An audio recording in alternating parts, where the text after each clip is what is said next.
Bueno, en primer lugar, muchísimas gracias a todos por vuestra presencia aquí esta tarde. Un auténtico placer ver este salón repleto de gente nuestra y de gente que se viene aquí a nuestra sede a disfrutar de un acto que yo creo que va a ser muy bonito y del cual todos vamos a disfrutar. Yo voy a ser muy breve, como os he dicho, simplemente por presentar a alguien que yo creo que no necesita ninguna presentación, y menos para nosotros. Ya es la tercera vez, y espero que no sea, que esta es la penúltima, ¿vale? Que nos visita Antonio Manuel, que hoy nos viene a presentar una obra, un libro, La luz que fuimos.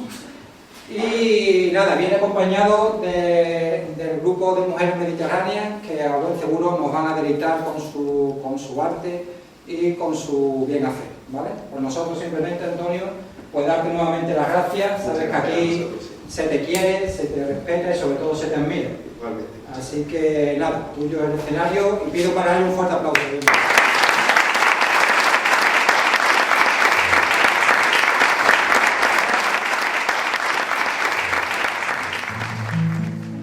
Vamos allá.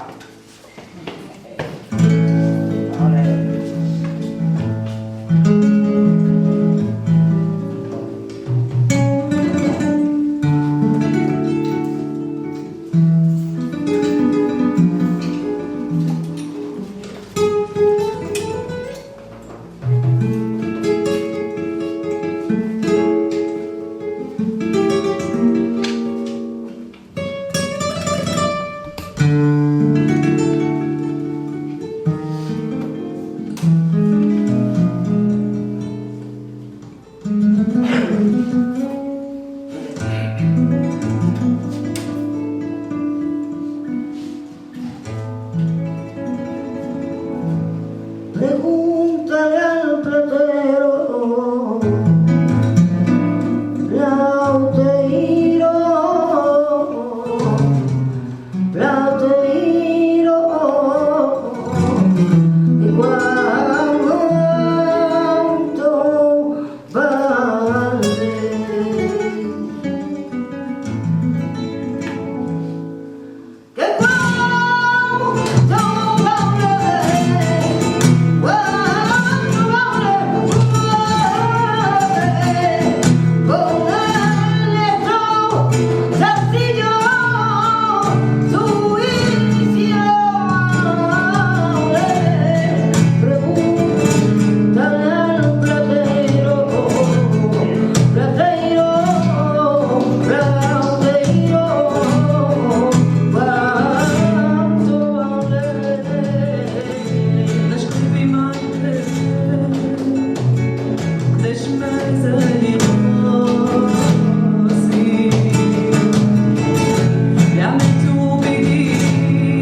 صاحبي هيا صغري وعقل فيها ما ترسي بين الخمار احتمنا بيا الدمار والزين عند المي قلبي ما يتهدى قلبي ما يتهدى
Hemos empezado con una alegría de Córdoba y les doy mi palabra de honor que vamos a terminar por alegría y que la columna vertebral de lo que les voy a contar hoy es precisamente la segunda parte de la alegría, Córdoba.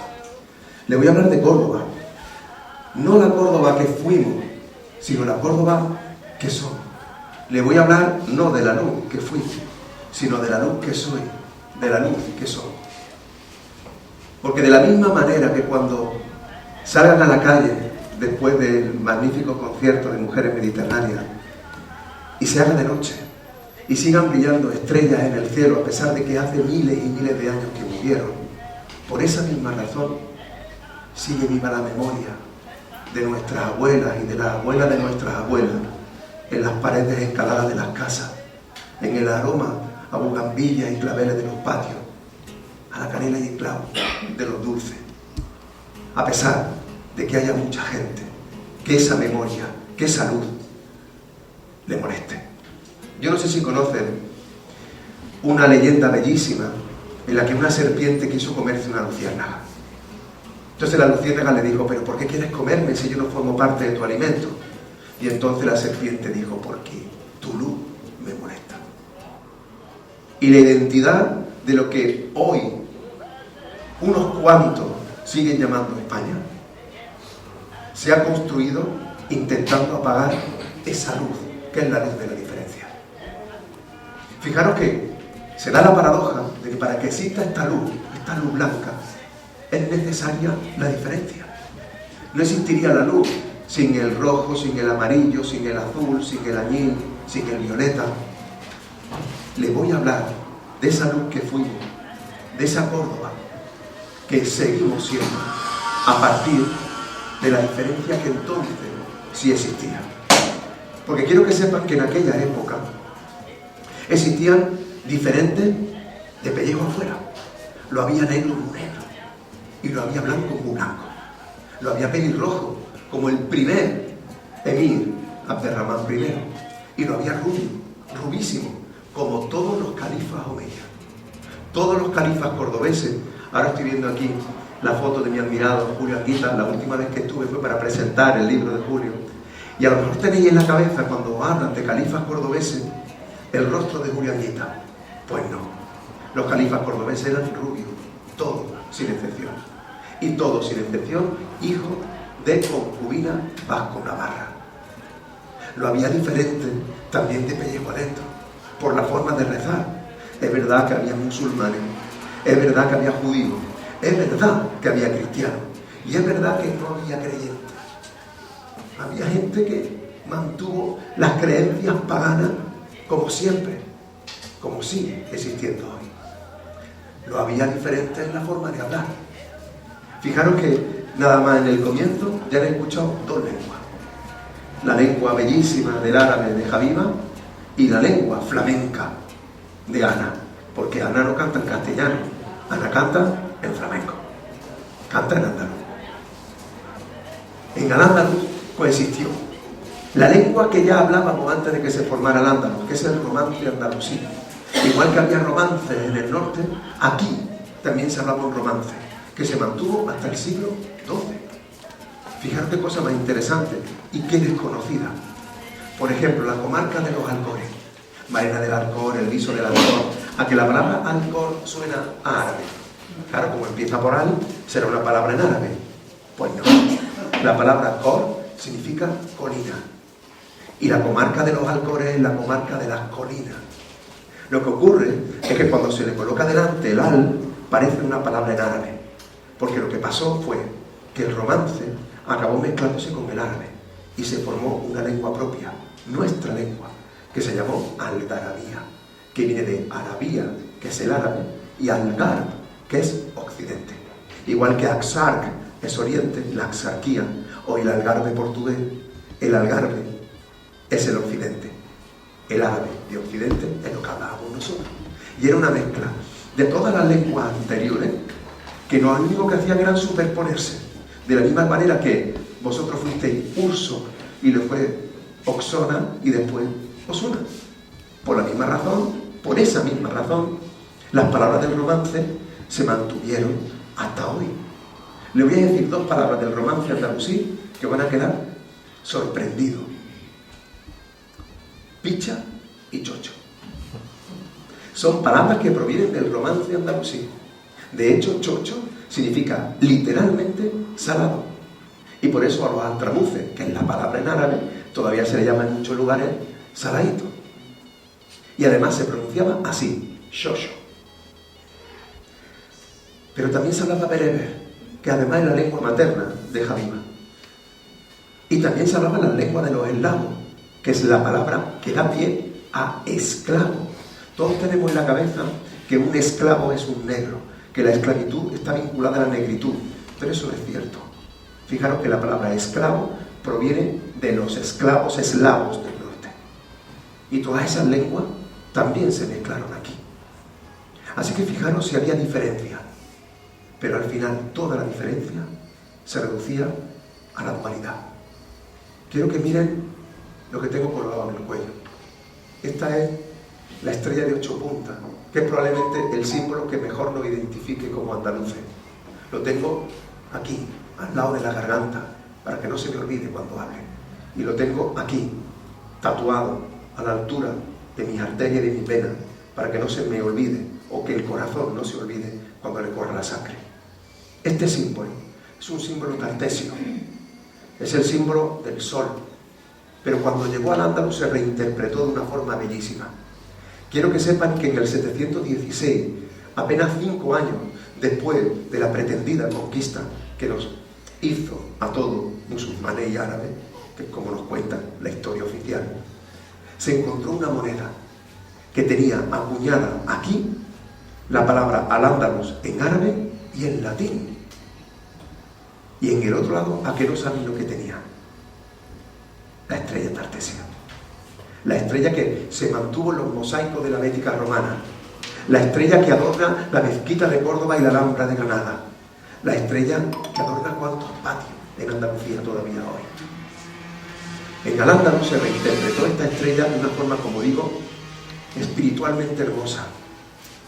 Todos los que estamos aquí presentes estamos compuestos de 4 humores y el universo está compuesto de 4 elementos. Cuando los 4 elementos del cuerpo se unen con los 4 elementos de la naturaleza, se consigue la perfección, que es el cuadrado. Y lo que busca el ser humano es permanentemente esa perfección, pero no la consigue. Y por eso cuando se mueven los 2 cuadrados, ¿qué es lo que forman? La estrella de 8 puntas.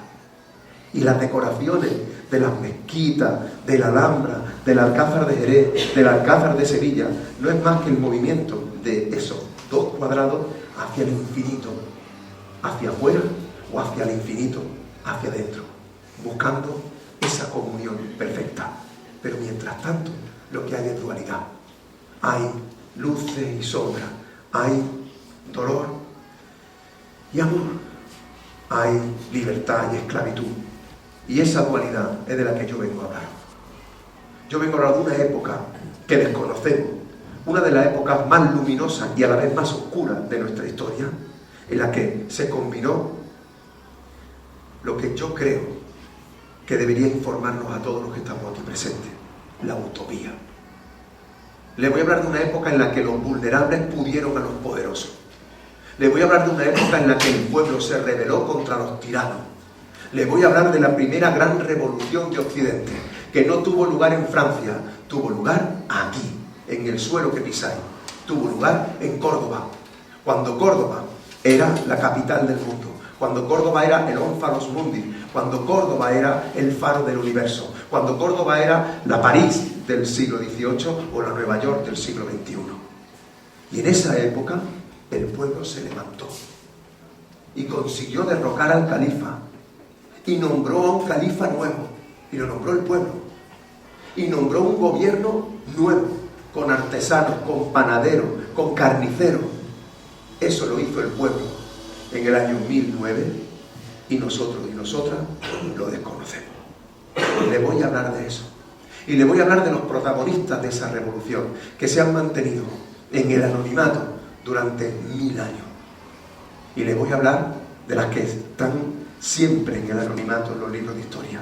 Si Al-Ándalus es el periodo más olvidado de nuestra historia, nuestras mujeres son las más olvidadas del periodo más olvidado de nuestra historia. Les voy a hablar de las mujeres de Al-Ándalus que protagonizaron la revolución cordobesa. Hasta tal punto les voy a hablar de mujeres que les confieso ya que esta novela está escrita en primera persona del plural femenino.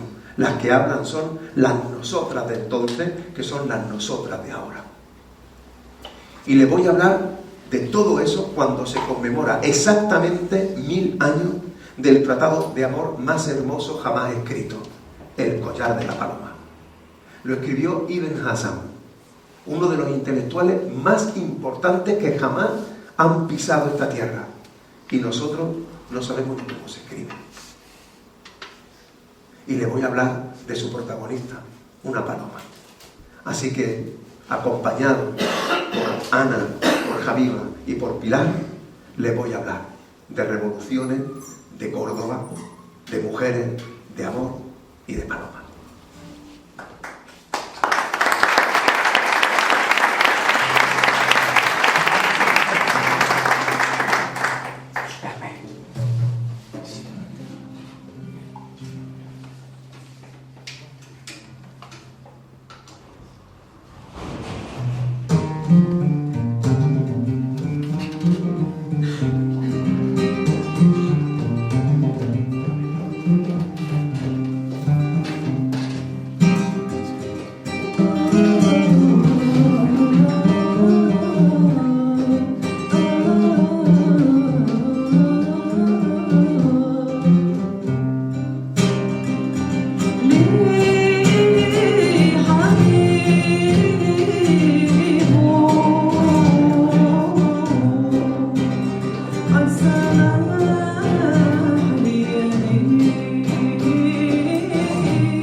ليش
Cantaba Ana, adiós Granada, adiós Granada.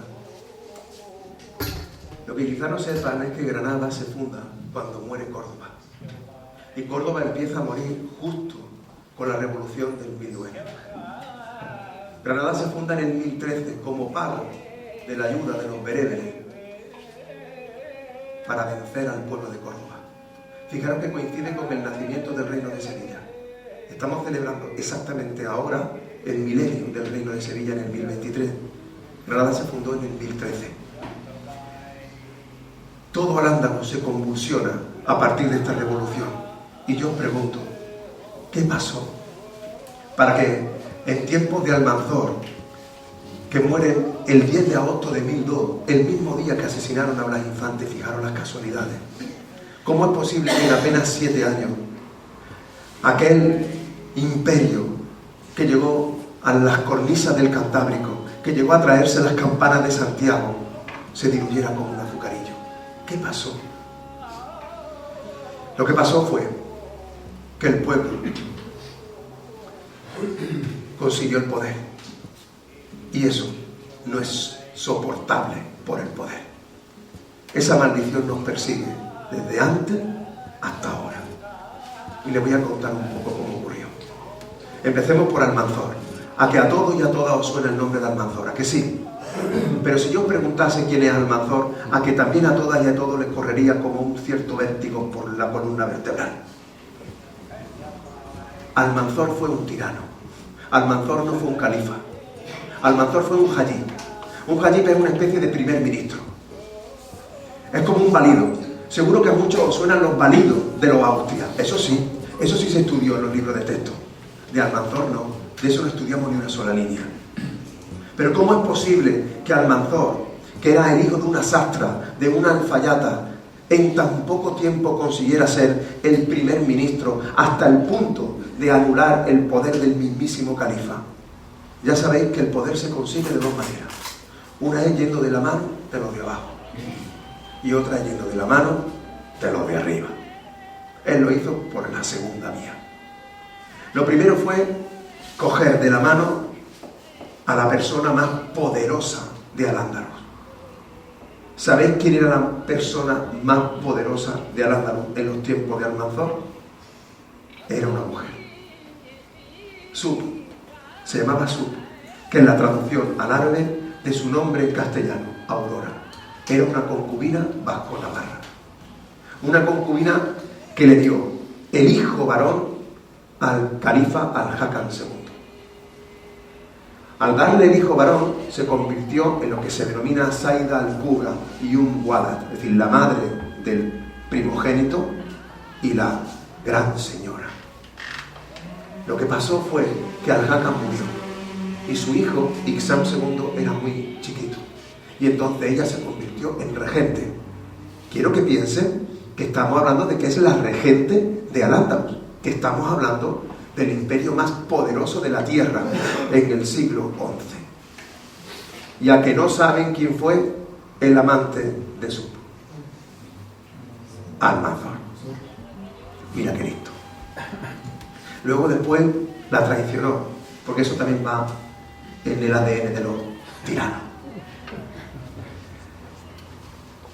Se casó Almanzor con la hija de su homónimo en la Francia del Norte, que se llamaba Galip, y cuando ya se casó con su hija, lo mató. Le cortó la cabeza y la puso como aldama del palacio que se construyó para sí mismo, que se llamó Medina Azaira.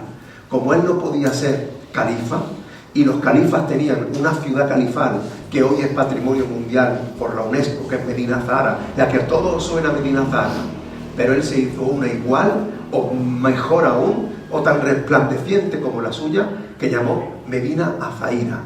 Y si Medina Zahara estaba en el poniente, él lo hizo en el oriente. ¿Cómo consiguió el poder? Todo lo que yo voy a contar ahora, hagan un ejercicio mínimo de reflexión y compárenlo con lo que está pasando, para que vean que los tiempos no corren y que aquella luz que fuimos es la luz que somos. También se alió con los fundamentalistas.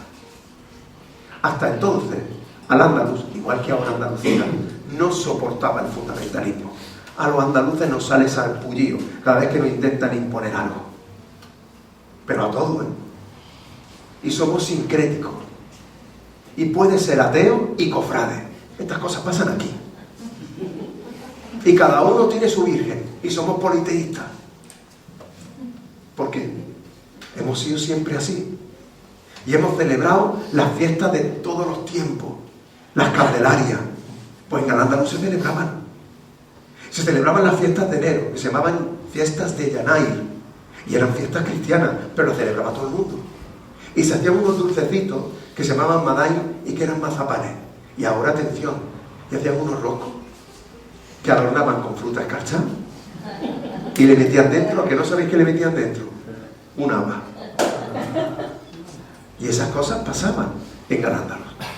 Hasta que los fundamentalistas, los ulemas, se aliaron con Almanzor y Almanzor se dio cuenta que si tenía el apoyo del poder religioso se hacía infinitamente más poderoso. Y entonces prohibió que se hablara el romance. Esa lengua que he dicho antes que da nombre, por ejemplo, a los halcones o al pechín. La palabra pechín no es árabe, es romance. Pechín significa negro, lo negro. Siéntense delante, por favor, os lo ruego. Porque una de las huellas de nuestra memoria, de verdad, y que no nos damos cuenta, es que los que somos descendientes del pueblo no nos gusta sentarnos en las filas de delante. ¿No habéis fijado eso? Igual que nuestros hombres hasta hace 2 días, y todavía muchos en el presente, muchas gracias, cuando llegan a la iglesia se quedan fuera y las mujeres entran, porque son ellas las custodias del cuidado, vaya a ser que, pero ellos se quedan fuera. Todavía hoy está en la memoria de los más sometidos, de los perseguidos, de los vulnerables del pueblo llano, que en las filas de delante se sientan los que mandan. Y sin querer, cuando vamos a sitios como estos, todavía se quedan las sillas vacías. Pues mirad, estos fundamentalistas llegaron a pedir a Almanzor que se quemara la biblioteca de Al-Hakam, que es la biblioteca más importante del mundo, y Almanzor la quemó. Aquí nos ha gustado mucho quemar los libros. Por eso me da tanta alegría que vuestra sede tenga el libro.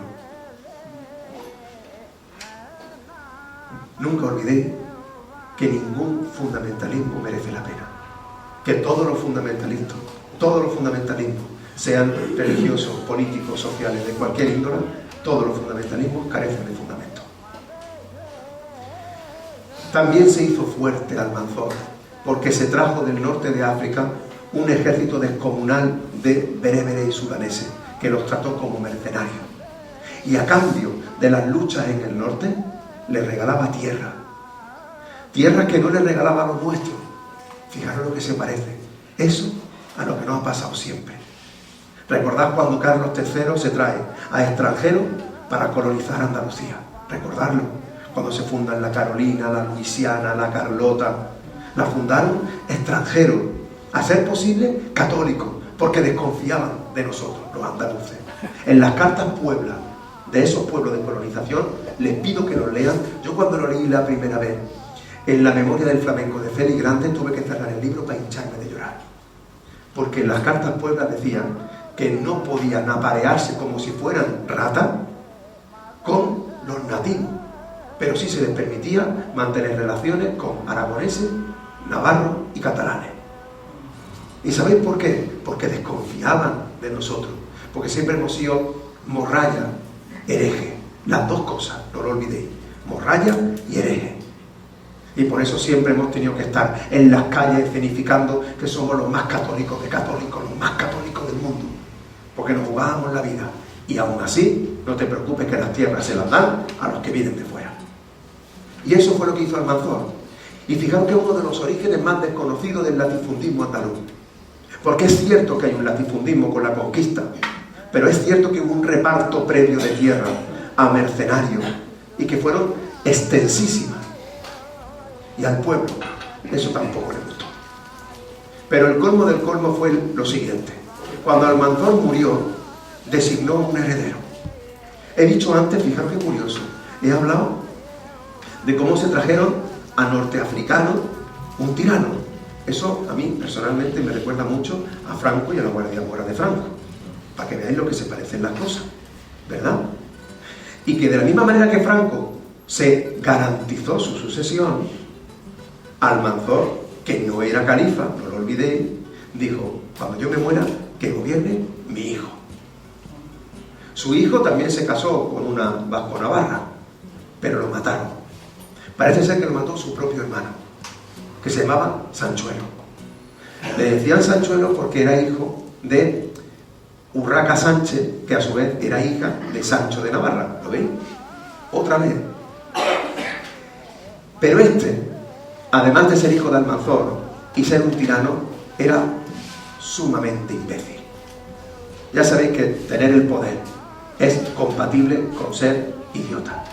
Aún más, mientras más se escala, llega un momento en que más idiota se es. Y este cometió la osadía que no había cometido ni su hermano y por supuesto su padre. Se autoproclamó califa. Y entonces dijo el pueblo, mira, ya está bien. Ya está bien que me traigan los fundamentalismos. Ya está bien que me queme la biblioteca. Ya está bien de que traigan un palacio. Ya está bien de que me traiga gente de fuera que se lleve las tierras que no merecen. Ya está bien que nos prohíbe hablar en nuestra lengua. Pero que encima te proclames califa. Eso no. Por ahí no paso. Y entonces el pueblo de Córdoba se ordenó como si fuera un inmenso partido político. Hay documentación en árabe que habla de hasta 40.000 personas. Se organizaron en arrabales. Se organizaron con líderes que fueron capaces de organizar grupos clandestinos y organizaron un levantamiento popular que arrasó Medina Azaira, que arrasó el palacio de Almanzor. Lo arrasó de tal manera que se llevaron los capiteles, las columnas, las vajillas, el oro, la ropa, los peces, el agua, las hormigas de los hormigueros, hasta el punto de que no quedó rastro alguno de su presencia. Por eso, de Medina Azahara queda la ruina de su grandiosidad en la memoria, pero de Medina Azaira no queda ni un átomo de olvido. Y ese pueblo consiguió protagonizar la primera revolución popular de Occidente. La primera, porque Córdoba, repito, no es esa ciudad cateta de provincia en la que yo trabajo. Esa ciudad cateta de provincia que tiene como escudo 2 leones y 2 torres, como si fueran Castilla y León. No, estamos hablando de cuando era la capital del mundo. Pensadlo por un momento. Se estaba discutiendo el poder del planeta y lo consiguió el pueblo. Y como he dicho antes, separó la iglesia del Estado. Le quitó el poder a los fundamentalistas y se lo dio a sabios sufíes. Crearon un ejército propio, como el nuestro de la Segunda República. El mismo, como el nuestro de la Guerra Civil. El mismo, el pueblo. El mismo. Y prohibieron las armas por las calles. Todo eso pasó. Se vivió la utopía. Y a que no sabéis lo que pasa cuando triunfa la utopía. Que siempre se encargan los de arriba de pisotearla. Y no volvió a pasar. Los partidarios del tirano se aliaron con Castilla y con aquellos mercenarios bereberes y sudaneses. Y el pueblo se alió, escuchen bien, con Navarra, Aragón y los condes de Barcelona y de Urgel. Y ahora díganme si lo que yo acabo de explicar no es una guerra civil. Es la primera gran guerra civil que se vivió en la península. Porque no se enfrentaron moros contra moros, ni árabes contra árabes, ni musulmanes como nos han hecho creer los que hemos estudiado un poco esto. Porque ya sabéis que todo esto que estoy contando no aparece en los libros. No, esto es una guerra civil. Y a que no sabéis quién perdió. Los de siempre. Perdimos. El pueblo perdió. Y se creó el periodo revolucionario más grande, o uno de los más grandes conocidos, desde el 1009 hasta el 1031. Como consecuencia de esa guerra civil, se destruyó Medina Azahara. Hubo intentos de reponer la legitimidad omeya, precisamente en el 1023, hace justo 1000 años, que el pueblo eligió el califa entre 3 candidatos en el patio de la mezquita. Fijaros qué cosa más hermosa. Y se nombró, y uno de los visires fue este Ibn Hassan, del que voy a hablar más tarde. Y a que no sabéis cuánto tiempo duró esa restauración. 1 mes y medio. 1 mes y medio. Pero en el 1031, Córdoba se levantó republicana. Cuando yo hablaba con Julio Anguita, Julio me decía, Antonio Manuel, tenemos que luchar por la tercera república. Y yo siempre le decía a Julio, por la cuarta. Porque se nos olvida que la primera república que se vivió aquí en la península fue la República del Mexuar de Córdoba del 1031, que tanto elogió Blas Infante, porque fue una república asamblearia, porque fue una república popular, que tampoco duró nada, ya sabéis. Pero aunque intentaron apagar las luces, los nombres de esos revolucionarios hoy están escritos en mi novela. Aunque intentaron apagar las luces, hoy estoy en Osuna hablando de ello. Así que, aunque intenten apagar las luces de la utopía sigue viva en nosotros.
أقنعني شريف الفار كل وندائهم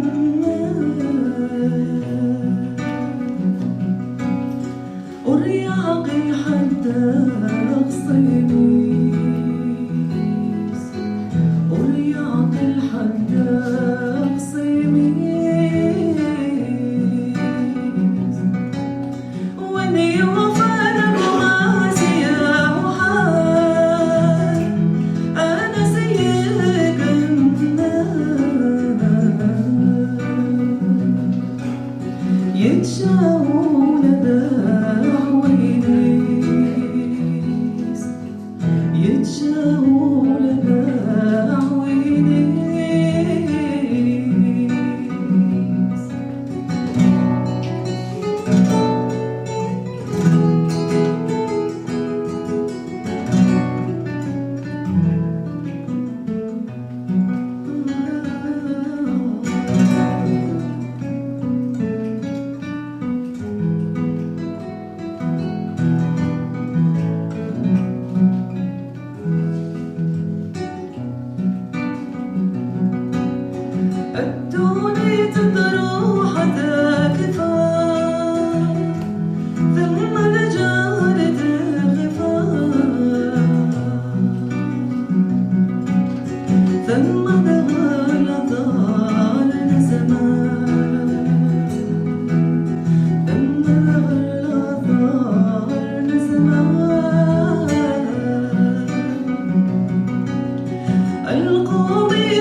de nuestra madera o de vuestra ardoria, que no viene de una comida que da ardores, sino de la raíz en árabe abduria, que significa la que maja, la que desgrana.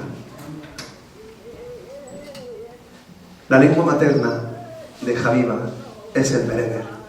Lo que ha cantado está en bereber.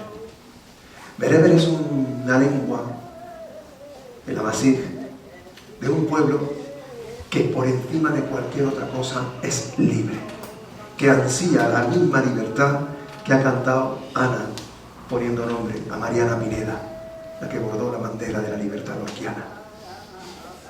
Le voy a hablar de libertad y de mujeres, de memoria y de mujeres, porque memoria y libertad tienen nombre de mujer.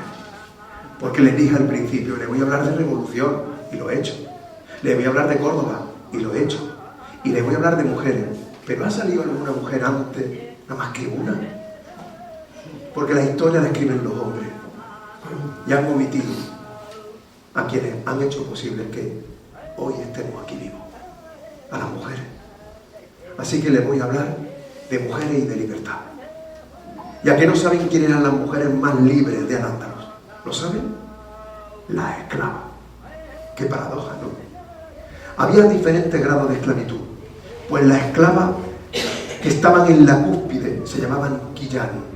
Las quillán eran unas esclavas cultas, instruidas en el arte de la diplomacia, que en árabe se llama adab.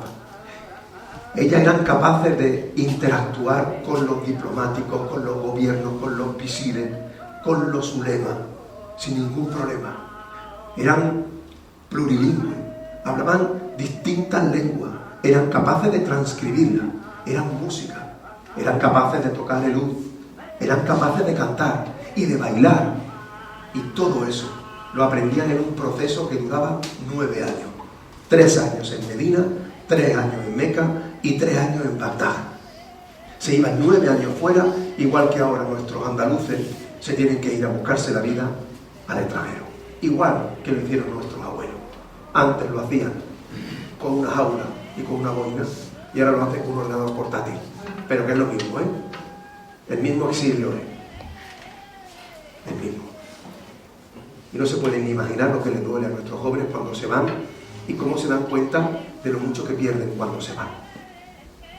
Pues estas mujeres se iban precisamente a Bagdad, fijaros lo que estoy diciendo, precisamente a Bagdad, porque de allí era Firyab.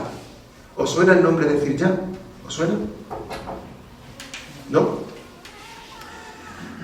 Pues Firyab, igual que Ibn Hasan, son estos nombres que deberíamos sabernos todos y todas. Pero no tenemos ni la más remota idea.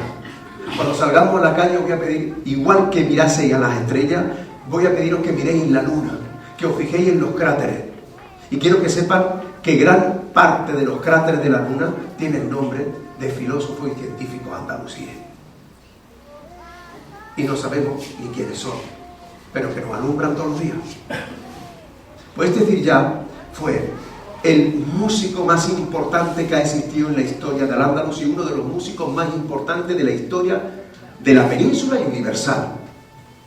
Firyab se trajo de Persia, se trajo de Bagdad, el refinamiento que después nos llegó aquí y que nosotros hemos convertido como andaluces en lo que mejor nos define como pueblo, nuestra obsesión por la perfección y la belleza. Si algún día os preguntan qué es ser andaluz, decir, un obseso por la perfección y la belleza. Este pueblo no soporta un escorchón en la pared. Este pueblo no soporta un cuadro torcido. Este pueblo no soporta polvo en la cómoda. Es que no lo soporta. No lo soporta. No soporta una sábana que huela a mano. No soporta que no esté perfecto y bello. Mi padre, que es latonero, hijo de latonero, nieto de latonero, asesinado en una fosa común. Mi padre ha sido capaz de cambiar el último escalón de un pozo porque estaba ladeado. Y yo le dije a mi padre, papá, pero eso no lo va a ver nadie. Y mi padre me dijo, lo veo yo. Y eso me ha cambiado para toda la vida. Pues eso. ¿Quién trajo la obsesión por la perfección y la belleza? Ya la teníamos nosotros en nuestro sistema operativo, ¿eh? Pero cuando vino Firyab, la duplicó. Firyab nos trajo, por ejemplo, el orden que todavía mantenemos en la comida. el entrante, el primero, el segundo y el postre. Nos trajo los utensilios de comida, trajo la moda del flequillo. ¿Recordáis cuando hablé que los califas eran rubios? Bueno, eran rubios y sin turbante, tenían flequillo. Pero sobre todo lo que trajo fue la música y una nueva forma de entenderla. Añadió una quinta cuerda al laúd, que es la madre de nuestra guitarra. Añadió una quinta cuerda, fijaros, hace unos años perdí un dedo de la mano derecha, entonces para explicar esto me viene fenomenal. Antes el laúd tenía 4 cuerdas, que eran las que componían los 4 elementos del cuerpo y los 4 elementos de la naturaleza. ¿Recordáis que dije esto? Y lo que hizo Cirja fue añadir una quinta cuerda, para que cuando sonase la quinta cuerda, se sonasen a la vez y de forma revolucionaria el dentro y el fuera. Y trajo la musicalidad de la muaxaja, que nosotros hicimos nuestra colocando los estribillos de los cégeles y la jarcha. Vaya tú a pensar que el estribillo se lo inventó el Despacito, que no. Nos lo inventamos nosotros, la jarcha, los cégeles. Fijaros qué cosa más hermosa. ¿Quiénes enseñaban la música? Las quillán, las mujeres. El primer conservatorio que se abrió en Europa fue el Conservatorio de Córdoba. ¿Y quiénes eran las profesoras? Las mujeres. Venían de todo el mundo para que las quillán les enseñasen. Fijaros que de las 500 cantigas de Alfonso X el Sabio, más de 350 son muaxajas que cantaban las mujeres quillán. Estas quillán, estas esclavas, podían ir por la calle, por la mitad de la calle, sin velo. Fijaros que las mujeres de califa no podían salir del harén, y si lo hacían tenían que ir veladas y por las aceras. Pero las esclavas no, las esclavas por mitad de la calle, sin el velo. Y de ahí la expresión de soltarse el pelo. Soltarse el pelo es ir libre. Perdonad.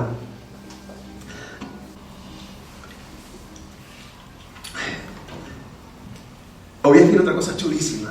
Las que ya llevaban unos cascabeles en los zapatos. Se llamaban chinelas.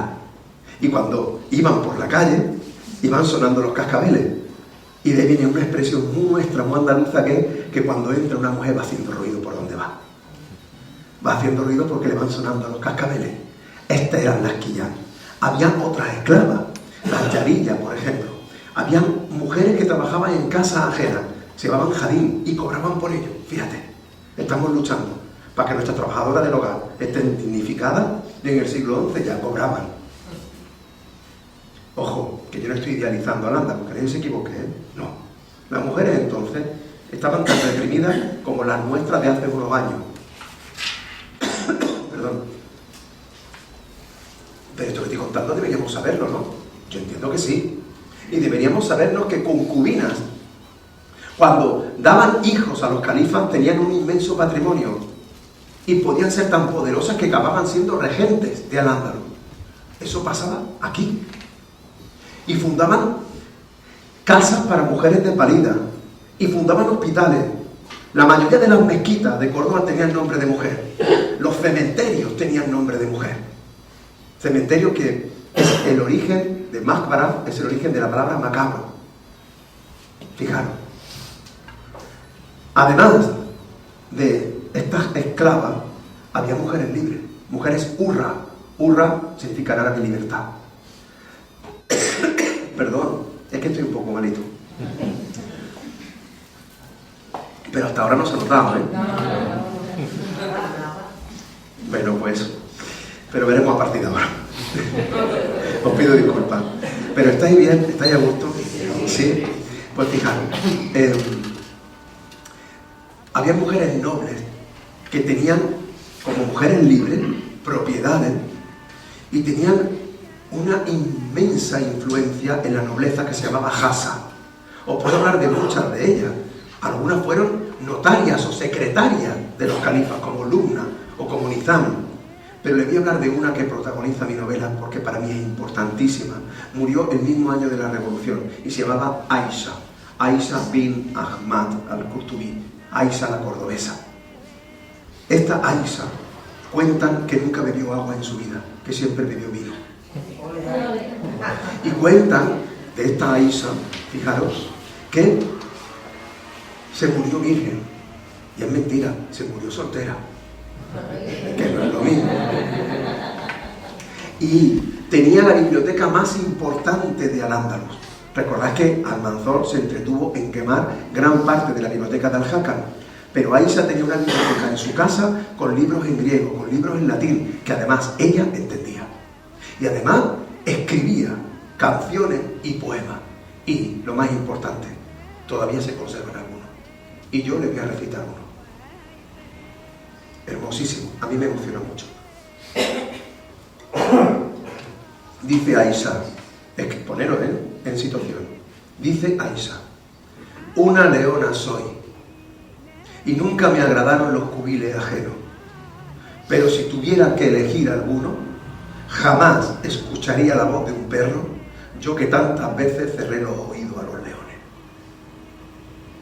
Lo que está diciendo Aisha es que al parecer había un Mindundi que la pretendía, y entonces le dice Aisha al Mindundi: una leona soy, y yo no me voy a meter en las camas de otro, pero que si tuviera que meterme en la cama de otro, en la de un perro como tú, no, yo que he despreciado tantas veces a leones. Eso lo escribe una mujer en el siglo XI, y yo os pregunto, ¿por qué no lo hemos estudiado en los libros de texto? ¿Por qué cuando empezamos a estudiar los libros de lengua española empezamos a partir de las jarchas y de los cégeles porque nos suena castellano? ¿Por qué la primera mujer que aparece es Santa Teresa? ¿Por qué no tenemos que llegar hasta allá el siglo XIX para que aparezca Rosalía? ¿Y por qué no hemos estudiado las escritoras de Al-Ándalus? ¿Por qué no hemos estudiado a Walada? ¿Por qué no hemos estudiado precisamente a Aisha? ¿Por qué? ¿Porque escribían en árabe? Por eso, porque escribían en árabe. Que es la misma lengua que pone nombre al Guadalquivir, la misma lengua que pone nombre a la Alhambra, la misma lengua que pone nombre a la mezquita, la misma lengua que pone nombre al Munacén, la misma lengua que pone nombre a la Ardoria, la misma lengua que porque la desconocemos no sabemos ni lo que dice. Esa es la realidad. Y a mí me duele como andaluz, os lo digo de verdad, lo confieso, porque este pueblo que está hoy sentado en esta sala, este pueblo le molesta que se metan con nosotros.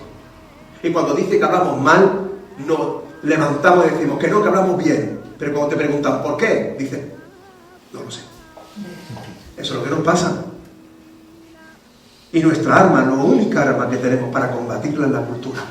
Hoy estamos aquí para combatir precisamente lo que está pasando con la cultura. Os estoy hablando de las mujeres de Al-Ándalus, que no habéis estudiado jamás, que no la saben ni los profesores que nos enseñan, desgraciadamente. Pero no tienen la culpa a ellos, es que tampoco se la han enseñado.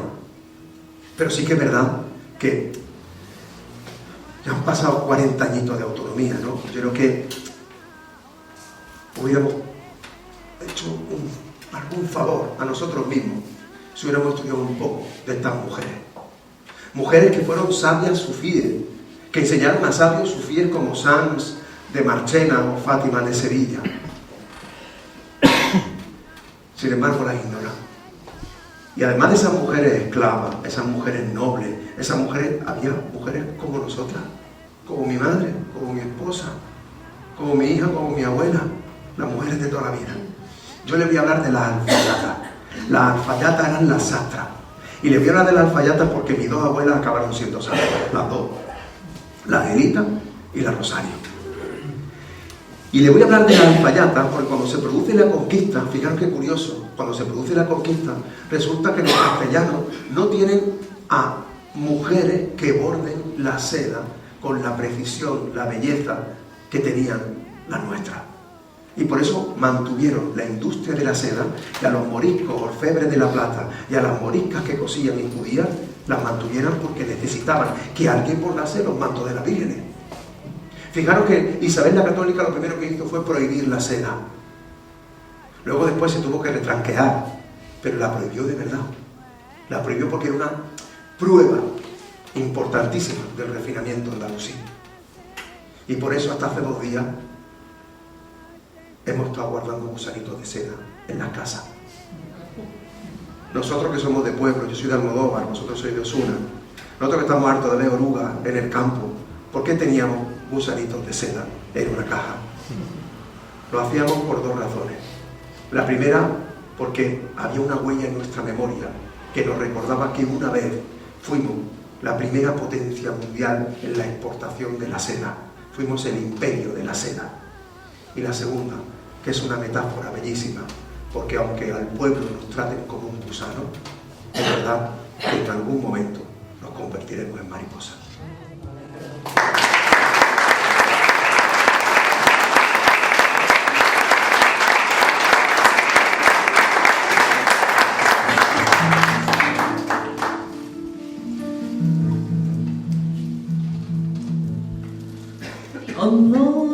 Allahu Akbar, Allahu Akbar, La ilahe illallah,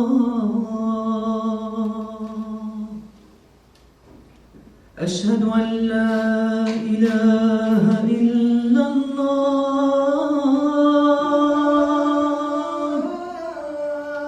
أشهد أن لا إله إلا الله حي على الصلاة حي على الصلاة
ha comenzado esta bellísima pieza,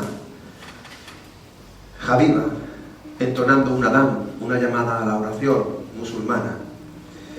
Y sobre ella, después Ana ha superpuesto nuestro cante sagrado, que es el flamenco. Estamos viviendo justamente ahora y dentro de poco la primera luna llena de primavera, que es la fecha que se optó para celebrar la Semana Santa, nuestra Semana Santa, que este año vuelve a coincidir con Ramadán. Fijaros que coinciden exactamente igual, que esas dos canciones, que esas dos melodías, coinciden bajo la misma luna llena que ilumina a los que estamos debajo sin distinguir ni cómo rezan, ni a qué Dios rezan, ni qué piel tienen, ni qué lengua hablan, ni a qué país, ni qué frontera. Lo que acabáis de escuchar es un ejemplo de amor. Y lo que han cantado precisamente son estrofas en árabe y en castellano del tratado de amor más hermoso jamás escrito, El collar de la paloma. Como dije antes, se celebran 1000 años del collar de la paloma. Lo escribió Ibn Hazm de Córdoba. Lo escribió en Xàtiva, exiliado. Eso le suele pasar a los cordobeses, que acaban exiliados. En el exilio murió Maimónides, en el exilio murió Averroes. Córdoba es una ciudad que se caracteriza por el silencio y por el desdén. Es una ciudad que amamanta a sus hijos con vinagre y luego riega sus tumbas con vino. Los cordobeses más famosos que vosotros conocéis son Antonio Gala, que nació en Ciudad Real, Julio Anguita, que nació en Fuengirola. Así es Córdoba. Como si caminando por Córdoba tuviera la sensación de que en cualquier momento te van a clavar un puñal. Y ese puñal nos lo clavamos nosotros, a nosotros mismos, en nuestros recuerdos, ignorando ni más ni menos la magnitud de una obra de ese calado. Si el collar de la paloma se hubiera escrito en Francia, en Italia o en Alemania, se dedicaría entero el año a que se recordase. Y sin embargo aquí no sabemos ni cómo se escribe. Lo digo en serio, no sabemos ni cómo se escribe. Nosotros hemos tenido la inmensa fortuna de poder celebrarlo en Xàtiva, donde se escribió. Fijaros. Y las pocas celebraciones que se han hecho en Córdoba ha sido porque algunos hemos puesto empeño. Pero la mayoría de los cordobeses, la mayoría de los andaluces y en general la mayoría de los españoles no tienen ni idea de quién fue Ibn Hazm. En Córdoba hay 5 estatuas. La de Séneca, la de Ocio, la de Averroes, la de Maimónides y la de Ibn Hazm. Curiosamente 5 hombres. Ya habéis fijado que no hay ninguna mujer. 5 hombres. Pero oye, escúchame. Séneca cordobés, español. Ocio cordobés, español. Pero los otros 3, moros. Curioso, ¿no?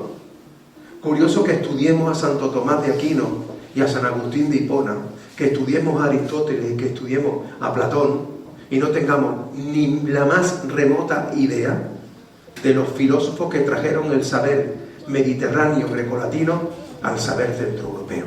¡Qué casualidad! ¡Qué casualidad que tratemos como nuestros, como europeos, a San Agustín de Hipona, que como su propio nombre indica, es de Hipona, y Hipona está en Túnez. San Agustín, que era un mulato bereber, es decir, un negro norteafricano, es europeo para toda esta gente que rechaza a los negros y a los norteafricanos. Ya sabéis de quién estoy hablando. Y sin embargo a este sí lo toman como suyo por cristiano, pero a Averroes y a Maimónides no, que nacieron en Córdoba, sus abuelos en Córdoba, sus bisabuelos en Córdoba, porque uno era judío y porque el otro era musulmán. Por supuesto, otro de los escogidos es Ibn Hazm. A Ibn Hazm además es que le añade un elemento polémico, y es que era un activista. Ya sabéis que los activistas son estos que tenemos la mala costumbre de ser libres y señalar a lo que no nos gusta con el dedo. Y claro, te convierte inmediatamente enemigo de a quien señala. Eso pasa siempre. Y es verdad que fue un polemista del primer nivel. Libre. Cuentan que se peleaba en la puerta de la mezquita con Ben Nagrela, con un judío que fue uno de los ideólogos de la mismísima Alhambra. Los judíos dicen: besa la mano de tu enemigo hasta que se la parta. Y Ibn Hassan dice, yo voy a partir la mano de mi enemigo hasta que me la bese. Ibn Hassan ya escribió que la Tierra era redonda en el siglo XI. Ibn Hassan. Pero sobre todo y por encima de todo escribió este monumento al amor, que es el collar de la paloma. Yo escribí esta novela para rendirle homenaje exactamente 1000 años después. Y escribí esta novela para que aparecieran negro sobre blanco los nombres de los revolucionarios. ¿Y sabéis por qué?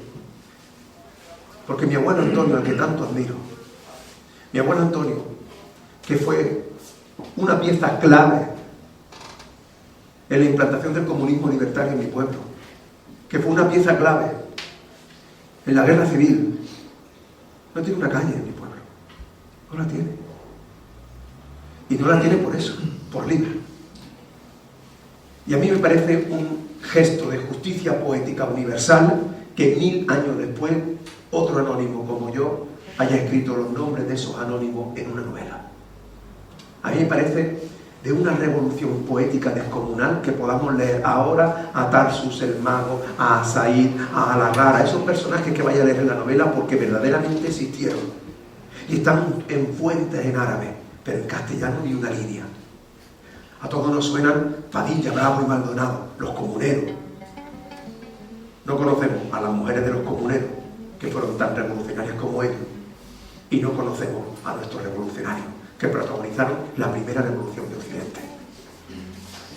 Y no conocemos a uno de ellos, que fue Ibn Hassan. La novela arranca con el parto de Ibn Hassan y de su alter ego, que se llama La Paloma, y va a ser la protagonista de mi novela, La Paloma, que tiene que formarse como revolucionaria en apenas 15 años, y tiene que ir todo muy a prisa, y va de la mano de Ibn Hassan, y en esos 15 años son amigos y enemigos, se aman, se odian, se repelen, se atraen. Y ese camino hacia la revolución es el camino que creo que tenemos que recorrer. Y es el que da razón a que yo hoy esté aquí en Osuna con vosotros y con vosotras. Así que permitidme que me despida y que lo haga dando las gracias por este orden. Primero quiero dar las gracias a Manuel y a Antonio y a la agrupación local de Izquierda Unida aquí en Osuna, porque quiero que sepáis que han hecho un enorme esfuerzo para que esto esté pasando aquí. Y yo creo que merece la pena que las personas que dedican lo más humano que tenemos, que es el tiempo. Nosotros somos un estuche de tiempo, eso es lo que somos. Y cuando dedicamos el tiempo a los demás, qué bonito es que los demás los agradezcamos, ¿no? Yo creo que dar las gracias es uno de los verbos que deberíamos conjugar todos los días desde que nos levantamos. Y yo quiero dar las gracias de verdad, porque para mí es un honor volver a esta casa. No sé qué tiene, hay algo como un duende especial que nada más llegar aquí, yo me siento en casa. Y quiero dar las gracias por eso.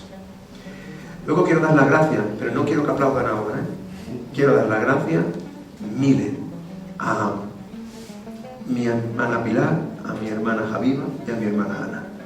Porque como podéis comprobar, han conseguido en 4 canciones, más la que queda, que es alucinante, fundir en un solo lenguaje todo el mestizaje del que estamos hechos. Nosotros los andaluces somos hijos de 1000 leches, las músicas son hijas de 1000 leches y ellas las cantan como si fuera una sola lengua. A mí me parece hermosísimo que no nos demos cuenta del tránsito del bereber al árabe, al flamenco, porque son nuestras lenguas, porque son nuestras músicas. Así que ahora no aplaudan después. Y ahora quiero terminar dando las gracias a vosotros y a vosotras, pero permítanme que lo haga de esta forma porque desde que comenzamos a presentar la novela lo hago así y a mí ya me resulta casi como un hecho religioso. Si comenzamos con alegría, terminar con alegría, y si comencé hablando de las abuelas, terminar hablando de mi abuela. Voy a hablar de mi abuela Rosario. Como he dicho antes, gran parte de lo que yo intento o aspiro a ser se lo debo a mi abuelo el carbonero. Es verdad que me he metido en muchas peleas, muchas guerras, que tienen un coste altísimo, tanto en lo personal como en lo profesional. Muchas veces mi madre me ha dicho, ¿pero por qué te metes en esos líos? Y yo le digo, ¿por qué? Lo hacía el abuelo. Y entonces mi madre le dice, ¿y al abuelo para qué le sirvió? Y yo le digo, para tener un nieto como yo, ¿no? Que yo me voy a morir, como lo vamos a morir todos. cuando eso pase, seré un anónimo más, como esos que no estaban en el libro. Pero mientras tanto, yo voy dando guerra, porque no hemos venido aquí a eso hemos venido, a reivindicar lo que creo que es justo. Y mi abuelo me contó 1000 batallas de esas reivindicaciones justas, pero mi abuela no. Mi abuela, como la mayoría de las mujeres de entonces y las de ahora, hablaba con las manos, hablaba con los hechos. Mi madre, mi abuela, hablaba teniendo siempre un plato de comida caliente todos los días sin faltar, estuviera o no estuviera enferma. Mi abuela hablaba con las sábanas limpias, repito, estuviera o no estuviera enferma. Hablaba con las macetas vivas, con las flores vivas, que nos dejen a nosotros las flores. Se nos mueren todas. Es la verdad. Pero mi abuela me contó una anécdota, solo una, que es la que yo quiero compartir hoy con vosotros y con vosotras. La anécdota es que cuando los hombres estaban en el frente de Pozo Blanco, vinieron unos bombardeos a Villanueva de Córdoba, donde estaban las mujeres. Y cogieron algunas mujeres, a su hijo, entre ellas mi abuela, la metieron en un refugio y se fueron a un patio con la silla de Enea, se pusieron en círculo a cantar canciones, a contar chascarrillos, a compartir el pan mientras caían las bombas, para demostrarle a los aviones de que si iban a morir pero reivindicando la utopía, que le podían quitar la vida, pero lo que no le podían quitar es el sueño, las ganas de luchar, la sonrisa de los labios. Y a mí eso me ha marcado para toda la vida. Me ha marcado para toda la vida, porque ahora, vosotras y vosotros, que podéis estar en vuestras casas, o en un patio, o en un bar, o pegados a los móviles, sin embargo, habéis decidido venir a este patio, que es un patio de cultura, a escuchar cultura, en un momento en el que no están cayendo bombas, aquí no, en otros sitios sí, aquí no, pero aquí están cayendo las bombas disfrazadas de mensajes de odio, de xenofobia, de machismo, de racismo. Y frente a esos mensajes hay que hacer como hicieron mi abuela, sentarnos en lugares donde lo que se defiende en la cultura y hacerlo con elegancia, con respeto y sin perder la alegría. Que a este pueblo no lo quiten la alegría. Nosotros hemos vencido a todos los traumas, hemos sobrevivido a todas las fatigas, porque no hemos perdido la alegría. Porque somos conscientes de que la vida es efímera, pero que si hay que invertir algo de tiempo, tiene que ser en causa justa, noble, sin perder la alegría. Y por eso quiero dar las gracias a vosotros y a vosotras por haber venido aquí, porque estáis haciendo lo que hicieron en otro tiempo. Y os voy a pedir, por favor, que seáis conscientes del lujo que habéis tenido hoy, la oportunidad de disfrutar, no por mí, sino por lo que habéis escuchado aquí. Esto es un lujo. Esto es un regalazo. Que nos digáis por donde vayáis. Estuve en la sede de Izquierda Unida. Allí se habló de utopía, se habló de revolución, se habló de la historia que no conocía, se habló de las mujeres que nadie ha conocido. Reivindicamos la libertad, reivindicamos la alegría, lo hicimos de forma pacífica, respetuosa, elegante, y utilizamos el arma más potente que tiene este pueblo, que no es un fusil, es nuestra memoria. Muchas gracias.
y no me da más tormento, desengáñate de veras y no me da más tormento, desengáñate de veras, niño de mi pensamiento, aunque después me quisiera, y no me da más tormento, desengáñate de veras.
Se me olvidó decir solo una cosa, pero no quiero irme sin contarla.